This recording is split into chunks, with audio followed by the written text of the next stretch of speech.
Hello बच्चों, कैसे हो आप सब। आशा है कि आप बिल्कुल स्वस्थ व सुरक्षित होंगे। बच्चों, आज हम भाषा के बारे में पढ़ेंगे। आज का हमारा टॉपिक है भाषा और व्याकरण। तो चलिए शुरू करते हैं। प्यारे बच्चों, सबसे पहले हम भाषा को समझ लेते हैं। बोलना, सुनना, लिखना और पढ़ना, ये चारों भाषा के 4 कौशल हैं। भाषा वह साधन है जिसके द्वारा हम अपने मन की बात दूसरों तक पहुंचाते हैं और दूसरों के मन की बात समझते हैं।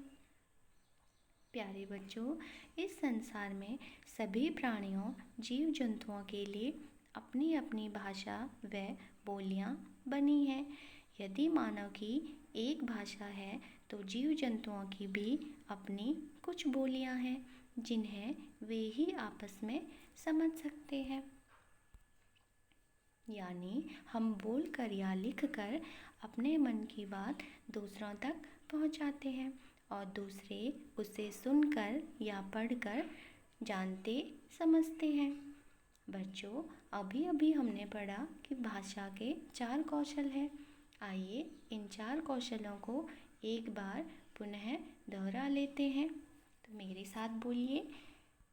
बोलकर, लिखकर, सुनकर, पढ़कर। प्यारे बच्चों, हम भाषा के बारे में थोड़ा और जानने का प्रयास करते हैं। बच्चों, चित्र में एक सिपाही संकेत करके वाहनों को रुकने तथा चलने का आदेश दे रहा है। यानी वह संकेत द्वारा विचारों को प्रकट कर रहा है, अर्थात लोगों को आने जाने के लिए कह रहा है। सभी मनुष्य अपने भावों व विचारों को प्रकट करना चाहते हैं।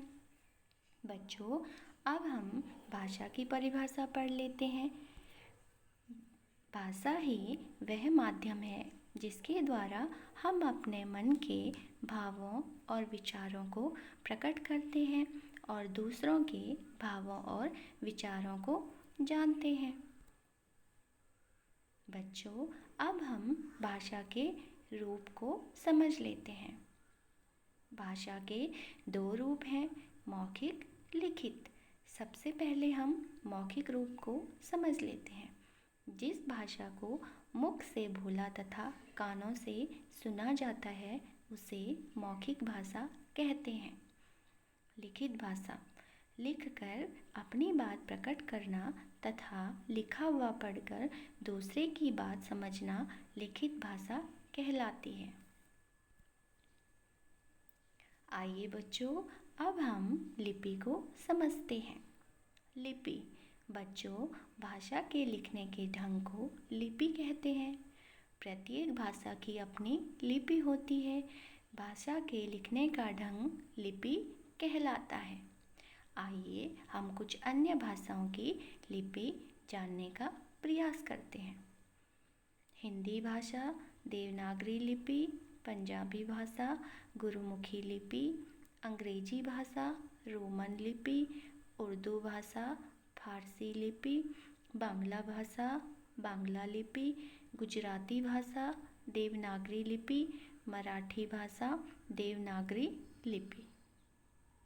बच्चों, हिंदी भाषा, गुजराती भाषा, मराठी भाषा, इन भाषा की लिपि हम देखेंगे कि समान है, अर्थात देवनागरी लिपि है।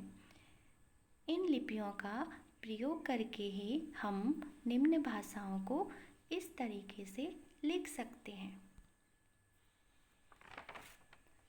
आइए बच्चों, अब हम व्याकरण के बारे में जान लेते हैं।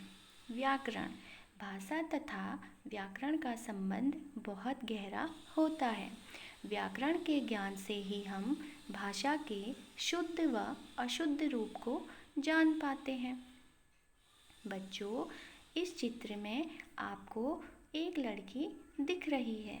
वह लड़की कह रही है, मेरे को बाजार जाना है। बच्चों, ये लड़की गलत वाक्य बोल रही है। इससे पता चलता है कि इसे व्याकरण का ज्ञान नहीं है। यदि इसे व्याकरण का ज्ञान होता तो ये वाक्य इस प्रकार न बोलकर कुछ इस प्रकार बोलती, मुझे बाजार जाना है। चलिए कुछ और उदाहरण देख लेते हैं। अशुद्ध रूप, शुद्ध रूप। मेरे को सेब खाना है, इसका शुद्ध रूप है मुझे सेब खाना है। आयुषी पढ़ रहा है, आयुषी पढ़ रही है, यह इसका शुद्ध रूप है। आयुषी एक लड़की है तो इसलिए यह वाक्य बनेगा आयुषी पढ़ रही है। आशा है बच्चों कि आपको भाषा समझ में आ गई होगी और आप घर में इसी तरह शुद्ध व अशुद्ध वाक्य बनाकर उनको पढ़ने का व लिखने का प्रयास करें। धन्यवाद।